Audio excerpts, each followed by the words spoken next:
सभी छात्रों को एक बार पुनः नमस्ते, साधुवाद। आइए हम सब मिल करके O2N education, O2N digital education पर पुनः एक बार समक्ष उपस्थित हैं। जैसा कि आप जानते हैं कि मेरा विषय हिंदी और संस्कृत है। आज मैं हिंदी में आपके सामने कारक लेकर के आए हैं। कौन से? कारक। जो कार्य को संपूर्ण मात्रा में पूर्ण करता है उसे कारक कहते हैं, स्वतंत्रकर्ता। ठीक है, तो आप पढ़ रहे थे आपसे पहले, यानी कि पिछली वीडियो में आपने पढ़ा था शब्द भंडारों में।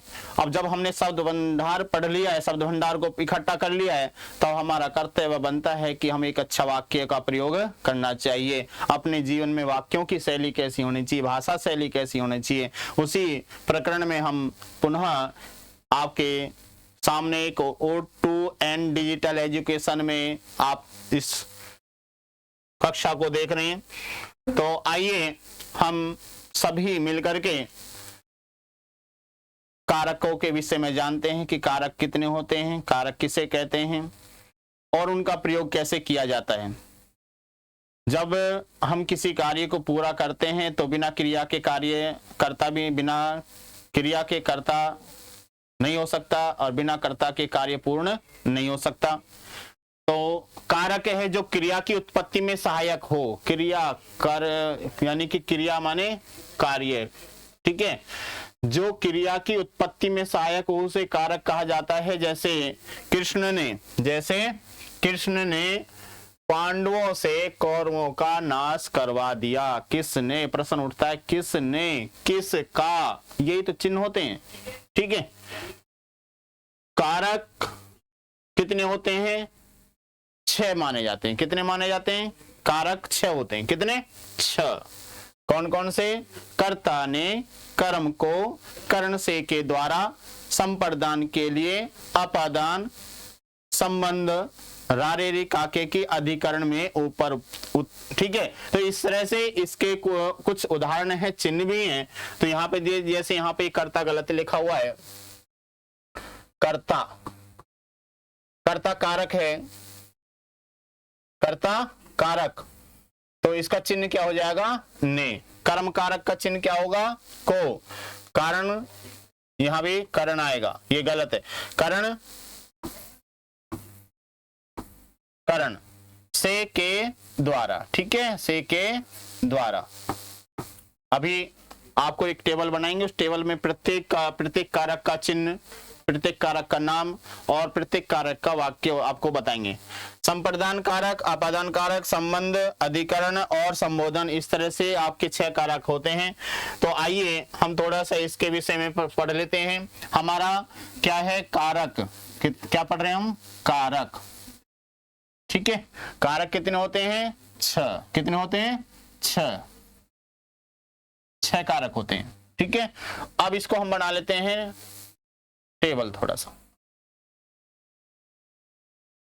यहां हमारा हो गया कर्ता, यहां हो गया कर्म, यहां हो गया करण, यहां हो गया संप्रदान, अपादान, संबंध,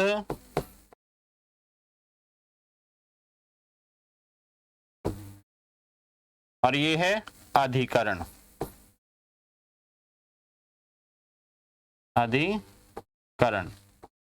और लास्ट संबोधन। क्या है? संबोधन, ठीक है। ये हमारे कारकों के नाम हो गए। अब इसका चिन्ह क्या हो जाएगा? ये कारक, ये चिन्ह और ये उदाहरण, ठीक है। वाक्य से आपको उदाहरण बताएंगे। कर्ता का चिन्ह क्या हो जाएगा? ने। कर्ता का चिन्ह क्या हो जाएगा? ने। कर्म का चिन्ह क्या हो जाएगा? को। कर्म का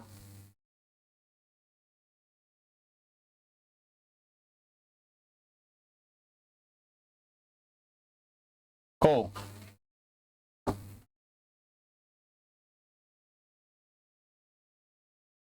को। ठीक है, तो हम इन्हें यहां पे लिखा कारक, चिन्ह और उदाहरण। पहला कारक कौन सा हमारा, कर्ता। कर्ता का चिन्ह क्या हो जाएगा, ने। क्या हो जाएगा, ने। कर्ता ने, कर्म को, कर्म को, करण से, के द्वारा, से के द्वारा, संप्रदान के लिए, के लिए, और को। ये चिन्ह होते हैं हमारे कारकों के। जब हम वाक्य को पढ़ते हैं तो वाक्यों में ये चिन्हों का प्रयोग किया जाता है। ठीक है, अब ये एग्जांपल बढ़ाएंगे, आपको उदाहरण देंगे। आपादान से अलग, से अलग।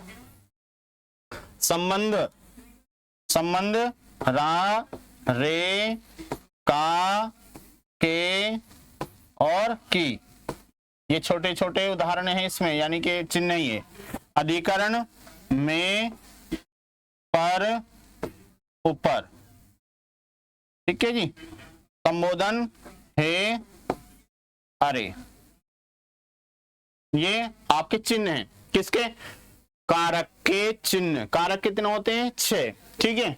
कर्ता ने कर्म को करण से के द्वारा, संप्रदान के लिए, आपादान से अलग, और संबंध रा, रे, का, के की, और अधिकरण में, पर, ऊपर, और संबोधन हे, भो, अरे आदि। ठीक है। अब आप समझ नहीं पा रहे होंगे कि ये क्या चीज है, ये क्या चीज है। ये तो हमारे कर्ता के नाम हो गए, ये प्रत्येक कर्ता के अलग अलग चिन्ह हो गए। ठीक है। अब यहाँ पर आपको उदाहरण देते हैं। जैसे कर्ता, करने वाले का जो सहायक होता है, क्रिया का जो सहायक होता है वो कौन होता है, कर्ता। ठीक है। जैसे यहाँ पर राम ने, क्या, राम ने, राम ने पुस्तक पढ़ी, राम ने पुस्तक पढ़ी। अब प्रश्न उठता है किसने, किसने, किसने। यहां प्रश्न उठाएंगे किसने, तो जब आप किसने का प्रश्न देंगे तो अपना आप उत्तर आ जाएगा, कर्ता ने पढ़ी है। और किसने पढ़ी है, राम ने। किसने पढ़ी है, राम ने। ये चिन्ह आ गया आपका, यहाँ पे देखो आ रहा है।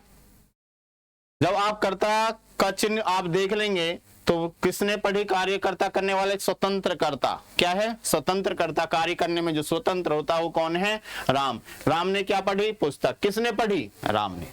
किसने पढ़ी, राम ने। तो यहां पर ये वाक्य आपको दे दिया जाएगा। ठीक है।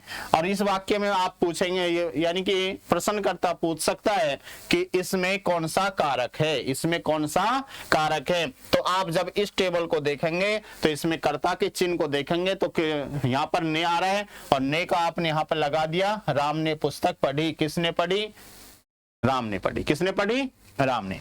दूसरा कर्म, कर्म यानी कर्म करने का जो कर्तुरीप्सिततम कर्म, यानी कि राम को या राम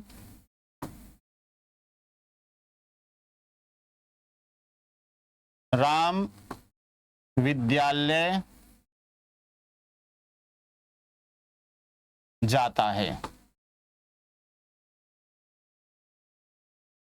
विद्यालय जाता है। कौन जाता है, राम जाता है। कौन जाता है, राम जाता है। कहां जाता है, कहां जाता है, कहां जाता है। प्रश्न बन गया, कहां जाता है, कहां को जाता है। ठीक है। तो विद्यालय को, यहाँ को साइलेंट है, को साइलेंट है यहाँ पे। यहाँ वाक्य पूरा करेंगे तो राम विद्यालय को जाता है। कहां जाता है, विद्यालय को। क्लियर। कर्ता ने, राम ने पुस्तक पढ़ी। कर्म, राम विद्यालय को जाता है। राम के द्वारा, राम के द्वारा, या मेरे द्वारा, मेरे द्वारा कारक पढ़ाया गया। कोई भी एग्जांपल ले लीजिए।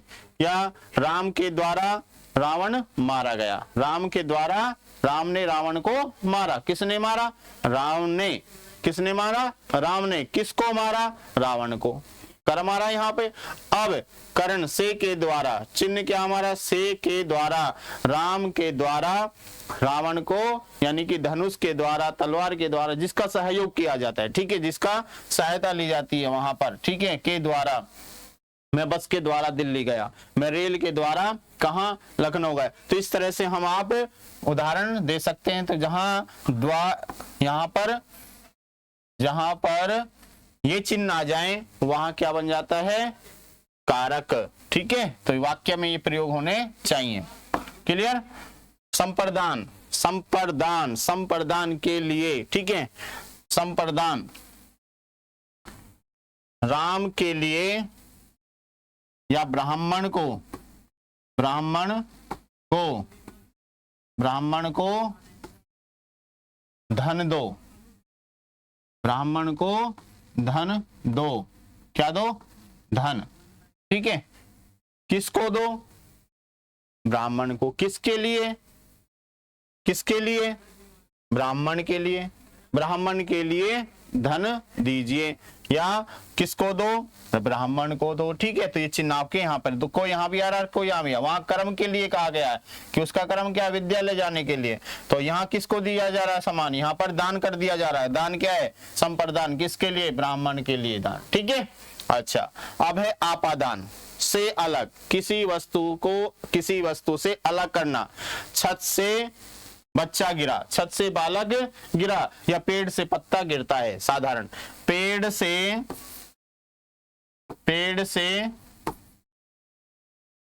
पत्ता गिरा, पेड़ से पत्ता गिरा। क्या गिरा? पत्ता। कहां से? पेड़ से। किससे अलग हुआ? पेड़ से। क्या हुआ? पत्ता, ठीक है। पेड़ से पत्ता गिरा। तो यहां से क्या है? आपका चिन्ह क्या आ जाएगा? से। कौन से कारक का है? आपादान कारक का। कौन से कारक का है? आपादान कारक का, ठीक है। ये समझ में आ रहा है? यानी कि जो आप कारक के जो चिन्ह पढ़ रहे हैं, यहीं से आपके वाक्य शुद्ध होंगे।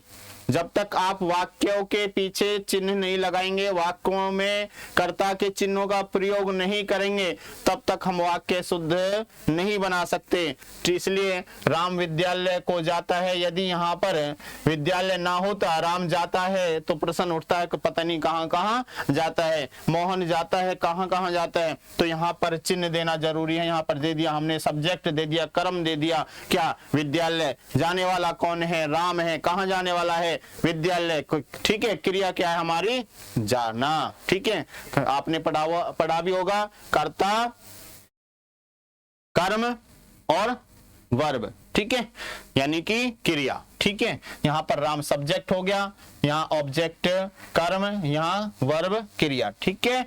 ब्राह्मण को धन दो, पेड़ से पत्ता गिरा। किससे? पेड़ से पत्ता गिरा। अब है संबंध। संबंध किसका किसी के साथ संबंध रहता है? पिता पुत्र का संबंध होता है, बेटा पुत्र का संबंध होता है, या भाई भाई का संबंध होता है। तो यहाँ पर क्या है? रा रे का के की, यह मेरा भाई है, यह मेरी बहन जी है, यह मेरा बेटा है। रा नहीं, मेरा, का, मेरा, उसका, उसकी, ठीक है। ये चिन्ह आ देते हैं। यह उसकी पुस्तक है, यह उसकी पुस्तक है। यह किसकी पुस्तक है? प्रश्न उठता है। किसकी? उसकी। किसकी? यानी कि यहाँ संबंध है किसी का किसी के साथ। तो यहाँ पर क्या हो जाएगा? संबंध कारक हो जाएगा। राम की पुस्तक है या मेरी पुस्तक है। राम की पुस्तक, ठीक है, या मेरा भाई, मेरा भाई, ठीक है। यहाँ क्या रहा आपका?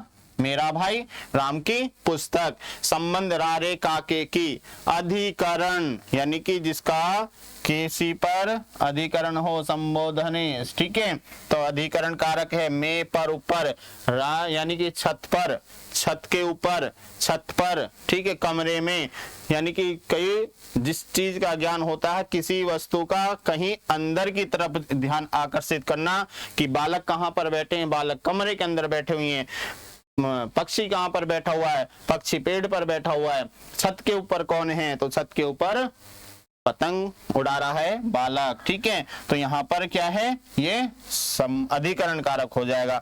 संबोधन, किसी का संबोधन करना, किसी का उच्चारण करना, किसी को दूर से आवाज लगाना, हे बालक इधर आओ, ठीक है, हे बालक इधर आओ। और हरे राम, दुख के साथ किया हरे राम, या हे भगवान। तो यहाँ पर हम इसका प्रयोग करते हैं, किसका संबोधन, किसके लिए, दूसरों के लिए संबोधन किया जाता है। तो इस तरह से आज आपने यहाँ पर कारक प्रकरण पढ़ा। क्या प्रकरण पढ़ा, कारक।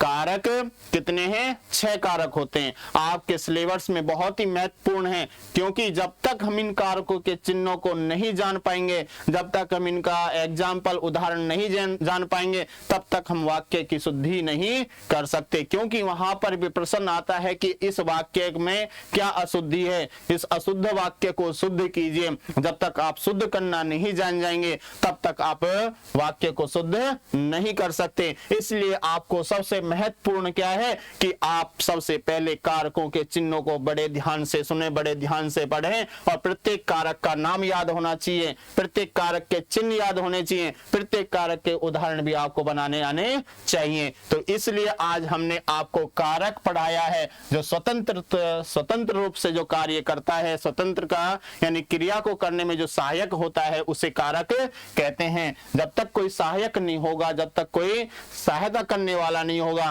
तब तक हमारा कार्य पूरा नहीं हो सकता। इसलिए हमारे कारकों में सबसे महत्वपूर्ण सभी कारक हैं। तो इन सभी कारकों में सबसे पहले आप कर्ता से प्रारंभ करते हैं, फिर कर्म से प्रारंभ करते हैं, करण से प्रारंभ करते हैं। तो इसके उदाहरण, इसके चिन्ह और हमने आपको बताए यहाँ पर। तो आशा करता हूं कि सभी एक बार मेरे साथ मिलकर के इन चिन्हों को याद करें। बोलिए, कर्ता, कर्ता ने कर्म को करण से के द्वारा, संप्रदान के लिए अपादान से अलग, संबंध रारेरी काके की, अधिकरण में पर ऊपर, और संबोधन हे भो अरे आदि। यानी कि ये तो मैंने बहुत ही सरल तरीके से समझाया, लेकिन यदि इसको ज्यादा कठिन में लेंगे तो आपके सिर के ऊपर से वाक्य यानी कि शब्द जाएंगे। तो यहाँ पर कुछ संस्कृत के शब्द भी होते हैं, संस्कृत के सूत्र भी होते हैं, पाणिनि द्वारा कुछ अष्टाध्यायी के सूत्र होते हैं, जैसे स्वतंत्र कर्ता,